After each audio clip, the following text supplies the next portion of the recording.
weltaare ɓiɓɓe fulɓe andu diine maɗa fedde heblo sukaɓe afrique takkusana yoni to ɓundu fuladu weli ngara ko on waktu yoni ha to bafata kam e sere kunda ne jiya e gardidi kabaruuji men jagorɗo gueɗe nder leydi kame jaccingol laamu mo leydi sénégal hanke haalandimo wo holliti ɓoyatama ɓe darnu école ko fate banggue sapeur pompier ko fate banggue ndenka e kisala gaz kam e pétrole ɗum ko hanki sanga haalande makko jarore faade e ɓen koninkoɓe faabu leydi sénégal to leydi mauritanie laamu leydi ndi yaltini kene fotto wonde milliard ko preje uguiya ngam wallidde wonande ɓen sattaɓe ko fate banggue nguura ɓe juuɗe men kettani a caggala mumena to leydi mali hay seppoji hannde mawɗi mbaɗama toon ngam wallidde koninkoɓe leydi mali e wiide kadi hannde aɓe jaaji ko fate banggue laamu sabbundu ɓe erima seede yawode ittata ndeɗo henna yewre ko ɓuuri yawde to leydi guine konakiri gila tan catala CNT wonani lawɗi nani CNRD lebbi capantate jeegom gila nden a G58 kolandaji lundo hande ceerani e wiide kañumen a jaadani hen kabaruuji men manawen ha to Côte d'Ivoire Nigéria Somalie RD Congo ma en jaa to Cameroun kame Émirats Arabes Unis ha to Iran kame Corée du Nord musidɓe tedduɓe woto goɗɗe joni jañoɗen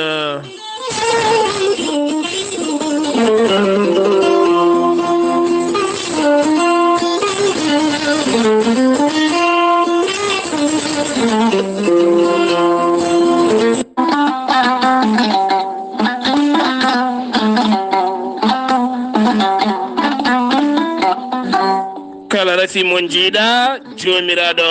ene jippini leggal ngal ene safra ɗum gorel teya ko ha ko moƴƴo iwruken to koridinoro ari ko wallude en e safrude en ha moni kala yiito hen hoore muɗum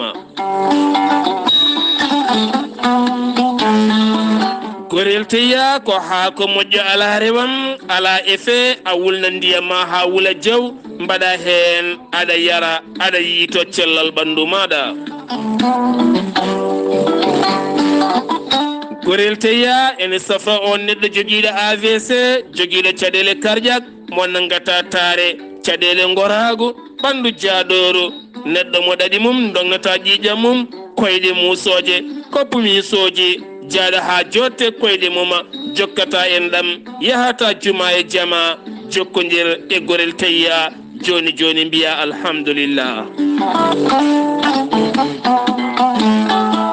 sa yiɗi hebde ko laaɓi e gorel teya jahata koto site mabɓe internet mbaɗa www.gorelteya.com ma yi toon kala rafi mo joguiɗa ƴeewa so tawi ene hawriti e gorel teya jokkodira e mabɓe sa yiɗi jokkodire tonggode gorel teya Moustapha Mbacké to Touba 77 631 71 68 so tawi koto Kidira galle ceerno Habous Diallo aki tawe ɗon 77 554 75 54 so tawi koto Libreville Gabon jokkodirta koye biyeteɗo Pape Kana 077 39 57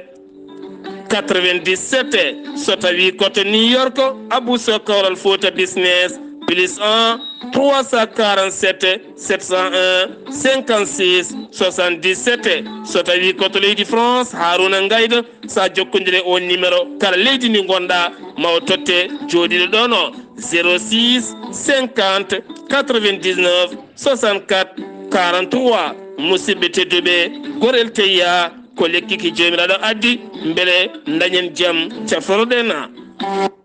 kettode kabaruuji mon e ɗemngal pulaar Afrique, Asie, Europe, Amérique, Moyen-Orient, Océanie. Jam nyalle mon musidɓe tedduɓe mawnde sappo e tati duujal hitande ujunnaje ɗiɗi e sappo e nogas e ɗiɗi yonti kumpital men ɗemngal pulaar ɗo yeeso haalirde he ko musidɗo mon guiɗo mon sehil mon Sar Abdullaahi Saar to karallagal Weltaare TV lowre mon YouTube ha mbawon yiide golle mantinide gonde toon ko musidɗo men Saydou Abouba gartaten koye communiqué catal heblo sukaɓe Afrique sengo leydi Côte d'Ivoire aɓe ero dendagal bandiraɓe fulɓe taweteɓe toon kala ha tenti noon wonɓe Abidjan aɓe jogui jonde ñande 15 duujal nduɗo hen lewru gonɗen woni alet garoɗo henno aɓe jogui jonde fedde heblo sukaɓe Afrique toon to leydi Côte d'Ivoire ha tenti noon toon to Abidjan taw ko leggal 220 logement to galle Djiby Soumaré sanga 16 h 40 minutes kala noon jiɗɗo tawtorede ne wawi jokkodirde ɗeɗo hen tonggode sa noddi maɓe cifonoma ha ɓuura labde hen mbatta ko 07 09 60 07 jawɗon 07 09 76 69 85 notrement ko Djiby Ndiaye ɓuɗandirede américain walla mbaɗa 07 07 27 32 10 nototement ko Djiby Soumaré koto galle on watte batu fedde heblo sukaɓe Afrique sengo leydi Côte d'Ivoire to Abidjan kabaruuji men ɗemngal pulaar no mbiranoɗen e gardidi kabaruuji ɗi jagorɗo gueɗe nder leydi kame jacingol laamu hanke haalande makko caggal nde wo jaari wo hirjini wo andini wonande ɓen dadiɓe faabo walla mbiyen koninkoɓe faabo ɓe mbiyeten sapeur pompier ɓe ganduɗa e kala fannune paabo yimɓe so tawi accident ji mbaɗi cuumu waɗi yolayru waɗi gueɗe bawɗe wonde kala yolayru kala ko wawi wonde guilay toɓoli ha e goɗɗum kala ko maɓe jetto ɓe gara kamɓe ƴettata kamɓe pewnata kamɓe cuurata kamɓe nawata ha to cuuɗi cafruɗi kala ɓen noon moni kala ne foti duwanadeɓe jardeɓe nde tawno darde mabɓe ko darde mantinide no fewi nde hono mum weɓani yiide taw kanko on jagor noon caggal nde o haali golle mabɓe e darde mabɓe o holliti laamu ngu ene ɓattiɓe e kala saaha kadi ma ɓeydu ɓattale mum faade mabɓe kamɓe ɓeena koninkoɓe faabo o holliti oɗo saaha ɓe goni koye wadde école garɗuɗo no fewi toon to Thiès taw kadi ganduɗa ko école heblo yaadugo e jamanu to banggue wonde sapeur pompier ha ɗon noon tentiɗo Sénégal woni heɓade gam yidde ƴeŋŋinde e maaji mum gaz e pétrole kala ɗum noon oɗo saaha darde sapeur pompier ha ɓuura kadi garɗude ene hatojina no fewi e nder leydi men Sénégal jagorɗo jeygu leydi Sénégal woni Aminata Asma Diatta ha hande ne lutti jilluji mum ko fate banggue tufɗe jeeyirɗe tufɗe ɓamtoje faggudu to banggue nguura nde tawnoɗo saaha ko ɗum woni darde teskede gueɗe ɗe kala cogguji mum koko ɓeydi hanki noon o yilloyima to salon international ko fate banggue nguura woni alimentation ɗum noon ko toon to Diamniadio o tawi toon noon biteɗo Modibo Diop on noon ko coordinateur ko fate banggue salon nguura on holliti wonande oɗon salon nguura gonka hen ka kala koye nder leydi Sénégal fewna ɗum noon ko fate banggue gueɗe ñamateɗe kala ko worɓe joomen ngaaluji ndendinɓe sembeji men gam wallodirde leydi Sénégal ha oɗo saaha beele kadi ko fate banggue nguura teske e nder leydi ndi wo erima noon wonɗe ɗo hen gueɗe so tawi ne mbaɗa e kala saaha ma waw wallude leydi ndi ha wasa tinde caɗele so tawi kay woni hokkere walla yooro walla ngakkugol nguura wonɗo waɗi ene gasa a wasa tinede e nder leydi ndi ha joni keddoɗen koye Sénégal seppo anda sama jikkuyi yinnoɓe seppude aljuma hande o sanga 14 heures juulal tisbar caggal mum ha fayenma juulal futuro woni 19 heures wonande noon préfet wuuro Dakar haaɗi wonande ngoɗon seppo yinno seppude noon ko ngal ɗon cetal gam wideɓe oustage mabɓe biteɗo Cheikh Oumar Diagne jaggaɗo nde accitte taw kadi jagguiɗoma koye kayitol ngol wo adana caggal nde o ñeŋi walla o haali woni konnguli ɗi ganduɗa fano koye sarɗi yenke goto on noon nayimo e yeeso lawola inde makko ko Iwan woni inde makko yarata koye duuɓi 29 hanki wo darima yeeso tribunal mo Tambacounda yidde procureur ko yo taƴani duuɓi 10 e kaso kono noon ñawore makko wo jogori andude no foti o leloto e kaso walla o accitte ko 16 lewru fandu holko wanno ko ñande 3 avril lewru mayndu ndu ko ndena o yinno wondude joom suudu makko debbo noon hollitine tampi mataw kañum tuuya kamo e oɗon saaha kanko noon mette nanguimo o fi debbo goɓɓe musde no fewi debbo noon suuti faati galle mumen caggal no yeehi noon gam attirede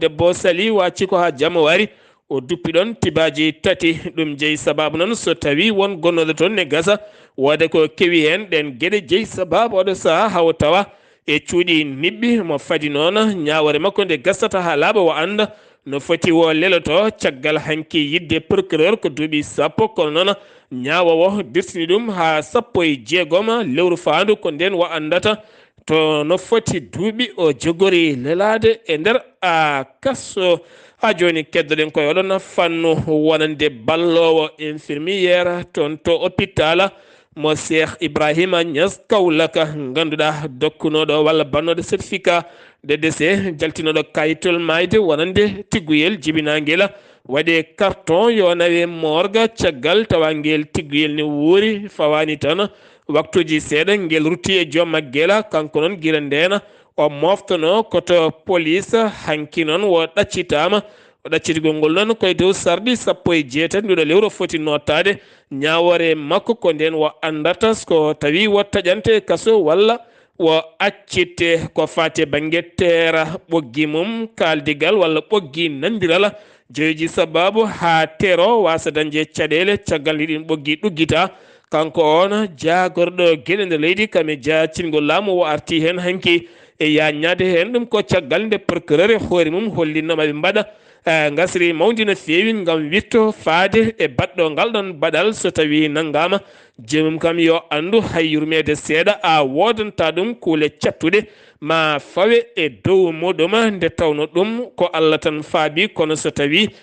tinnono ka law ene gasa jeeya sababu yoɓade pittali yimɓe hewɓe to Tiwawona maire keso Diop Sy hollitima gollodira e superfet taweteɗo tono ngam hadde kala kene wiye pijirloji ɗi hinde baaɓi e pijirloji goɗɗi kala batteɗe sara boutique aji e nder wuuro Tiwawon kala ha laaɓa ha wiye ceera noon o holliti yiddema ko ittude beele sukaɓe ene gona yimɓe yiɗɓe jangde guitta haqqillaji men kala ko fati e banggue pijirloji kucca eɗen gandi ko neɗɗo joom émission to jayde wiyetede TFM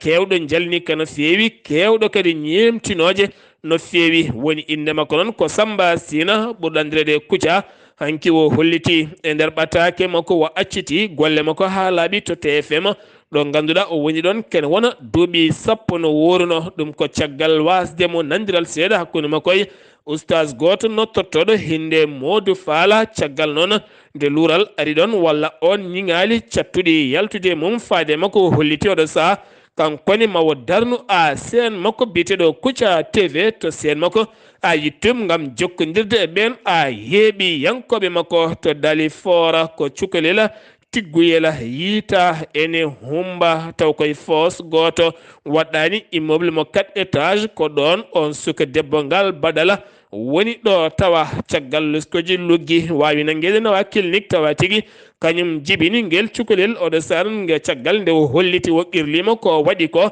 wonde o ala gorko o dañi ɗuma ene hersinema ko ɗum jeeyi sababu o waɗi ngal baɗal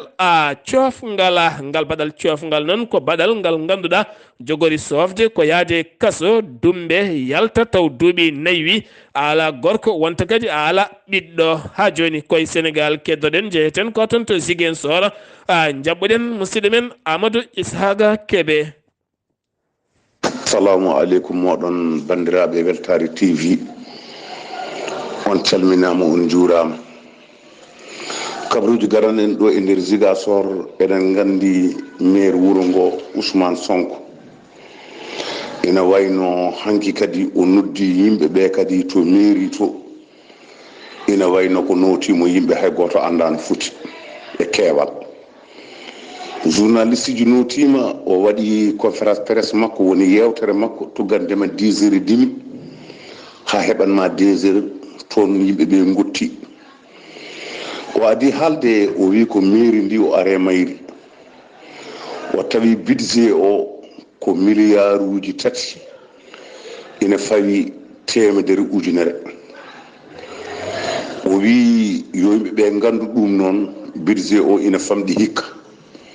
somo wuuri ari maɓe mbatta ɗum laabi ɗiɗi ina wayno soɓe itti hen milliard uji ɗiɗi woni lampaji gonɗi e beddaji ɗi ko ɗum ɓe joɓata heddo noon milliard e temedere ujunere o wi ɗum ne wayno wonani hay kas ataye mairie o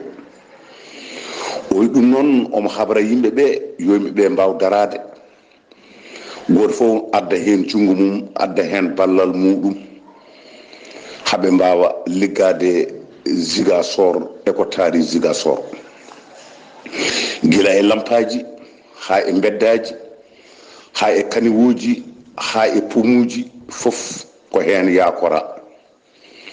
o holli yimɓeɓe noon kanko salaire makko woni jobdi makko lewru ko 160 ujunere ina wayno hokki ɗum mairie Zigasor o yaafima kanko salaire makko o wi ɗeɗo balɗe garoje kadi mo noddu yimɓe o hollaɓe kadi affaire essence o yaafima eko fewte batte téléphone makko crédit ji ɗo totteteno ɗum kadi o yaafima kanko kam o fuɗɗima campagne ina wayno ko foɓɓanimo hanki ko hay goto anda no foti ɓe kolli hande eɓena caggal makko o wi noon mairie o tawi ɗon temedde jo liggotoɗo ɗum noon gila e maire biyeteɗo Mamadou Abdullaahi Saar on waɗi ɗum duuɓi ɗiɗi Robert Sagna waɗi duuɓi tati Ablaye Bande waɗi duuɓi ɗiɗi o wi ɓen ha joni hay goto yahani ala traite kadi o wi won wonɓe Dakar liggotako e mairie ndi so lewru mayi ina keeɓa salaire mumen o wi noon yooɓe gandu kanko o ardani ɗum nden fijirde o ardani kadi kala gotanɗo mo hokka ɗum place o wi so waɗama ɗo leydi ndi yata réseau o yata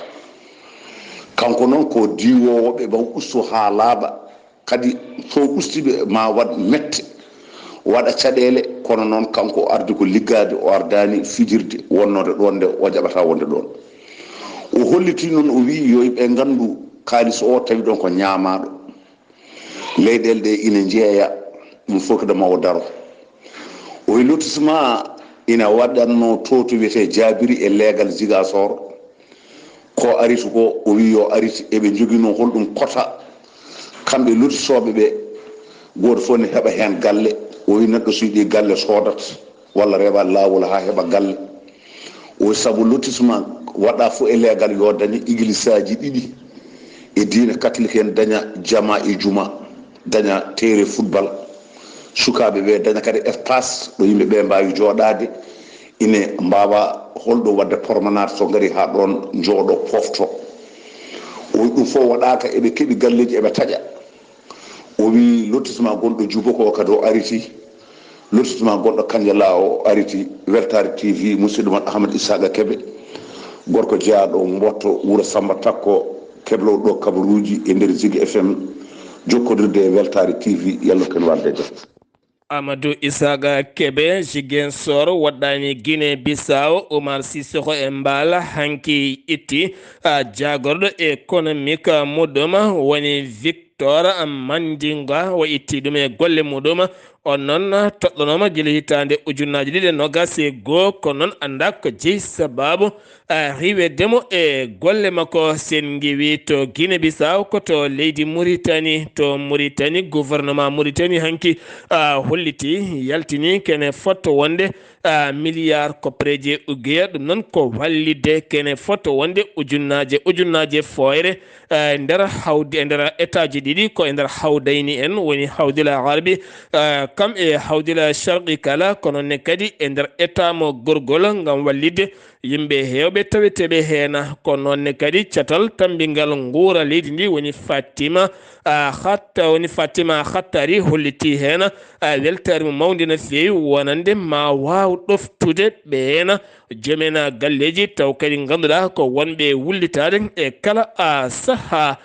jagorɗo économie mo leydi Mauritanie kame jagorɗo ñawoje mo leydi Mauritanie jonde hakkude mabɓe ambassadeur mo leydi France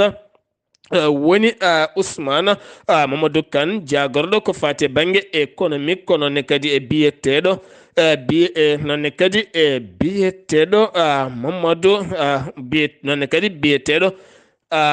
Mamadou Cheikh Abdullahi Ben Baya ne kadi ɓe dañi joɗodal on woni jagorɗo ñawoje e leydi ndi jonde mabɓe hakkude mabɓe e ambassadeur mo leydi France fande nandiral kene fotto wonde 254 million koppareje ugoya ngam wallidde cuuɗi ñawoje ha ɓuura yaadude jamanu guila e kaɓirɗe mum ha e matériel uji ha e cinkala ha moni kala wawa yitade hen hoore muɗum bateau to Marrakech Maroc jagorɗo Mauritanie gueɗe nder leydi jagorɗo Mauritanie ko fate banggue gueɗe caggal leydi Mauritanie woni Mohamed Salem wolde Marjoga tawtoraɗo ndeɗon jonde caggal hanki nde o suuti konngol makko o holliti wonande ko fate banggue caɗele taweteɗe to Ukraine koɗen caɗele hannde o goni teskade e nder sahele hoore muma oɗo saha noon ko fate banggue piggal gongal to Ukraine ene gasa kadi ma ɓuur kadi jontirde no feewi caɗele sahela kam e nden ka mum kala ha tenti noon ko fate banggue caɗele taweteɗe e nder leyɗele ngam ngakkugol nden ka kam e kisal siftinde on nden jonde wande to Marrakech ko jonde kene wona leyɗele 80 tawtorama taw kadi ko haɓade pelle wat boneje ɗe hinde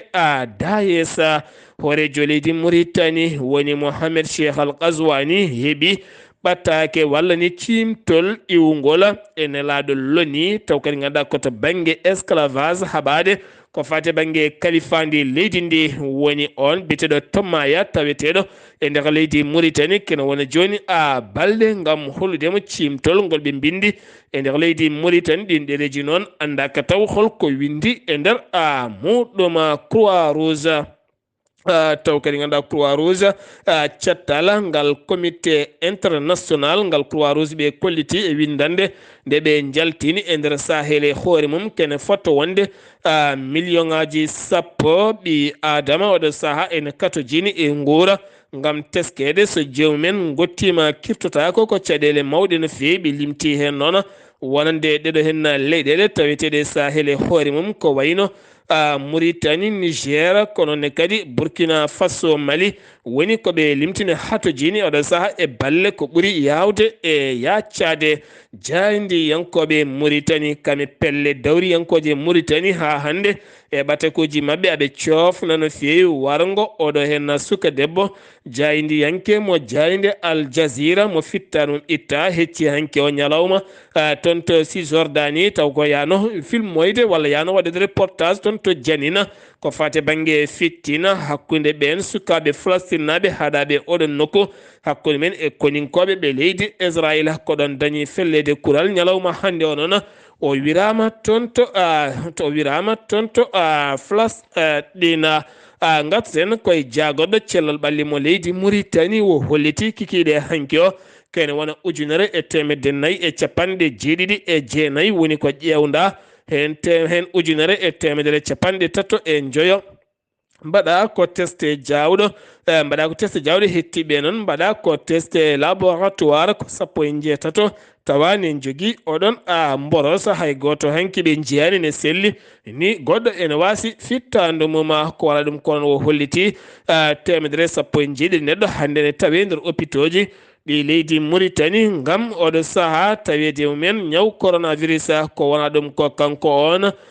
jagorɗo o wa arti ko fate banggue ñalɗi vaccine de ɓiɓɓe leydi ndi o holliti kene fotto wonde million ngaji 3 ɓiɗɗo Mauritanie najo cuwa taw hebde vaccine ji mumena ɗum noon ko vaccine gol puɗɗingol ñalawma hanke o ɗo ha 18 nduɗo lewru ngam vaccine de ɓiɓɓe leydi ndi ngam faddade ɗemngal mboros gongal e layde e nder windere nde kala ko ɗon ne kadi le autorité de Nouadhibou ɓenne kadi kolliti oɗo sahane keeɓi ngam fesde kene wona 17 ujunere neɗɗo ngam haɓade ñaw coronavirus e wiide biteɗo Cheikh Wuldu El Gahada toon to ley toon to Nouadhibou tawi noon ko jayde Al Akhbara police mo Mauritanie holliti fawi jungo mum e gujjo tawanoɗo e kelgol galle e legal cité plaza ha ganduɗa tawama e nder suudu makko kene fotto wonde kanko on gujjo 194 million pawɗo 130 ujunere halis uguya kiɗɗo ɗo sano wiyama tebtene wo qirlima kanko waɗi ngal ɗon baɗɗal sengiwi to leydi Mauritanie leydi Mali ma wonande koninkoɓe Allemagne ɓe hinde MINUSMA ma ɓeyde sembe mumen ɗum noon ko caggal batu sarɗi yanko mabɓe ñande 11 nduɗo hen lewru wi noon ko joguiɗo konngol gouvernement mo leydi Allemagne oɗo saaɓe jogui kene wona temedde tato koninke mo hinde MINUSMA to leydi Mali kono kadi maɓe ɓeydu caggal iwgol toon leydi France kene wona ujunere kene fotode ujunere temedere koninke walla ni ujunere e temedde nayyi koninke ngam oɗo saaha tambade nden kay kisala caɗele taweteɗe nder leydi Mali e hoore muɗuma ha joni keddoɗen koye ɗin fannuji toon to hay subaka hande o walla mbiyen ñalawma hande o ko seppoji mawɗi moɓodiral sukaɓe yonɓe no fewi ngam wiide hande aɓe jaadi e fama noon ko koninkoɓe leydi ndi e nder tribune mabɓe moɓe mbaɗi ɓe kolliti aɓe duusa laamu hakkude walla mbiyena laamu sabbudu leydi ndi woni laamu transition aɓe duusa ɗum tene kadi ɓe erima CEDEAO oɗo saaha nde ittata oɗo henna embargo musɗo baɗaɗo e nder ɓiɓɓe leydi ndi kala kono kadi ɓe kolliti sembe e duuso mabɓe tribunal mo Bamako ha hande de ene heddi ɗo wonnoɗo ngam jagorɗo mo leydi France toppitiɗo kala ko fate banggue gueɗe caggal leydi woni Jean-Yves Le Drian kame ɓiyum biteɗo Thomas kila noon hitande ujunnaje 15 ko on tottono ko fate banggue marché passeport biométrique mo leydi Mali kono noon laamu leydi Mali holliti koye mbadi ndi fewani koppareji kewɗe dirtina hen tribunal mo Bamako ne noddiɓe nogas lewru juin nde ɓe garata ɓe kujjo ma laato walla laatota ko woni yeeso daɗani guite koninkoɓe leydi Mali mbasi koninkoɓe nayo ɗum ko hanki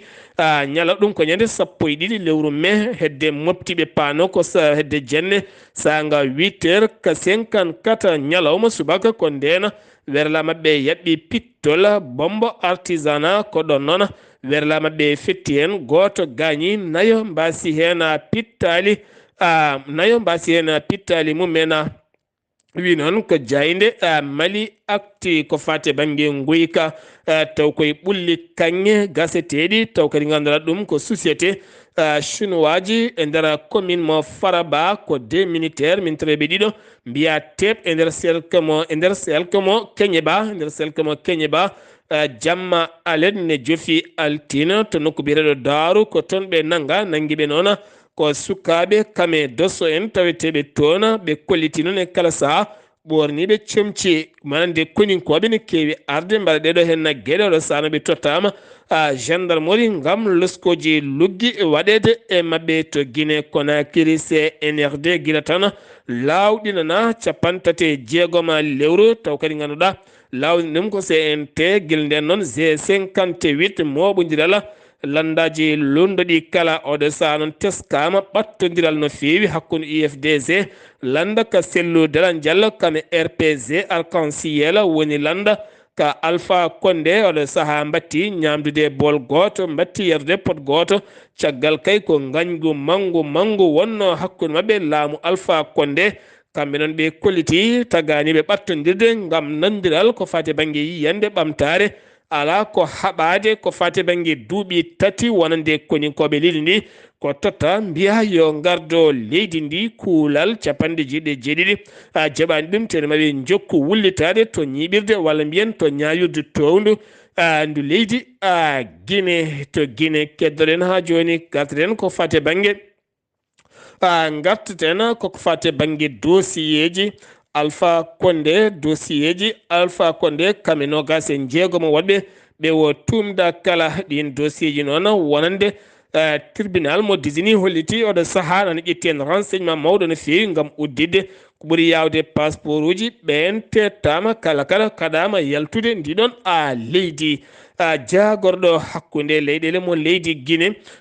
jillu makko toon to leydi Maroc caggal jonde haɓade ko fate banggue pelle ceɓɓitiɗe ko wayno Daesh kanko on jagorɗo mo nottortoɗo mo Mori Sanda Koyate hakkude makko e nasera borita mo leydi Maroc ɓe dañi yewtide toɓɓe jaaƴe no feewi kono kadi kanko on jaagoɗo mo leydi Guinée wo ñaaguima jaagorɗo mo leydi Maroc nde wawanta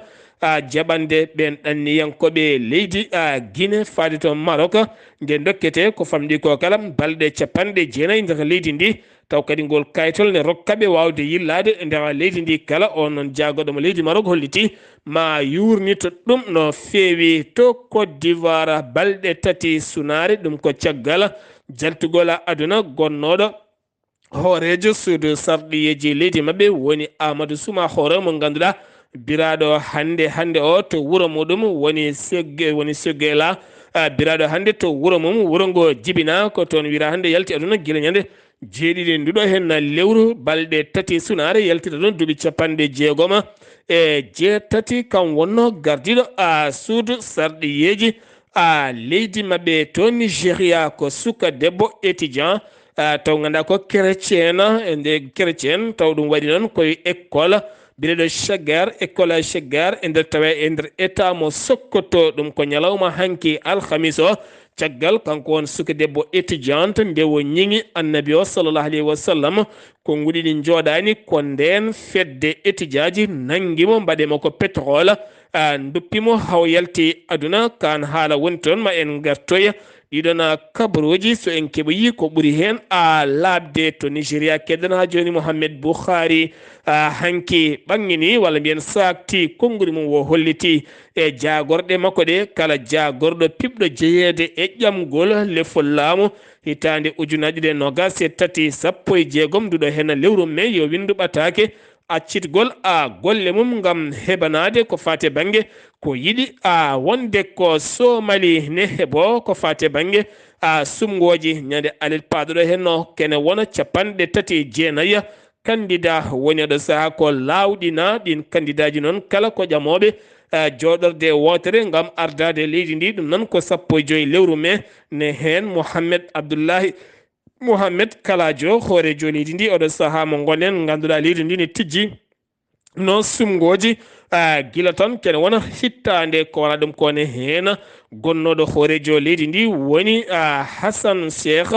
ardinoma leydi Somali hitande 2012 hitande 2017 ne hen kadi Sharif Cheikh on kadi ardinoma leydi ndi hitande 2019 ha yetti hitande 2017 ne hen kadi gonnoɗo hoorejo jaggoɗo leydi ndi hitande 2017 ha hitande 2020 ne hen debbo gonnoɗo jagorɗo